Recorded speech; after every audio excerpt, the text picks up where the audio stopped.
Pembongkaran reklame bando di sepanjang Jalan Ahmad Yani Banjarmasin yang dilakukan pelaksana tugas Kepala Satpol PP Banjarmasin akhirnya berujung pada pencopotan jabatan.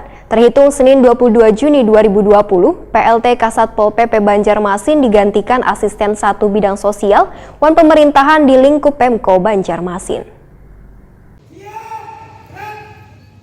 Pembongkaran reklame bando di sepanjang Jalan Ahmad Yani Banjarmasin yang dilakukan pelaksana tugas Kepala Satpol PP Banjarmasin Iwan Nurholik akhirnya berujung pada pencopotan jabatan. Terhitung Senin 22 Juni 2020, PLT Kasatpol PP Banjarmasin Iwan Nurholik yang digantikan Asisten 1 Bidang Sosial Wan Pemerintahan di lingkup Pemko Banjarmasin Gaji Ahmadi. Wali Kota Banjarmasin Ibnu Sinawe takuni Prima TV kada berkomentar banyak terkait isu pencopotan PLT Kasatpol PP Banjarmasin Iwan Nurholik yang berkaitan dengan perseteruan antara Asosiasi Pengusaha Periklanan Seluruh Indonesia Kalsel tersebut. Menurut politisi PKS ini, pergantian jabatan ini dikarenakan jabatan di Satpol PP masih belum terisi wan termasuk dalam lelang jabatan. Ibnu Sina pun meminta PLT Kasatpol PP Wan Damkar Banjarmasin Gaji Ahmadi yang baru untuk melanjutkan kegiatan wan menyelesaikan permasalahan terkait pencabutan reklame bando di kawasan Jalan Ayani Banjarmasin.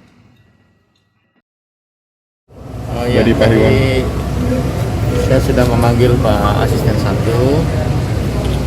untuk menyampaikan SK terbaru untuk PLT Kasatpol PP per tanggal hari ini 22 Juni, Senin 22 Juni 2020 untuk sesegeranya beliau melakukan konsolidasi ke Satpol PP Damkar. Dan tadi beliau langsung menyatakan kesiapan dan intinya siap untuk melanjutkan apa yang sudah menjadi kebijakan pemerintah kota. Dan saya tadi juga sesegeranya meminta beliau untuk menyelesaikan persoalan reklame itu, terutama yang berkaitan dengan yang dilakukan penertiban.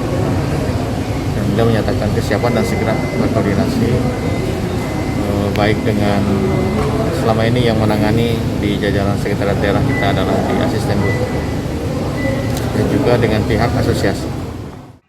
Sementara itu, pembongkaran reklame bando ada di sepanjang di Jalan Ayani Banjarmasin masih menimbulkan polemik lantaran dari Asosiasi Pengusaha Periklanan Seluruh Indonesia Kalsel mengadukan permasalahan ini ke pihak yang berwajib.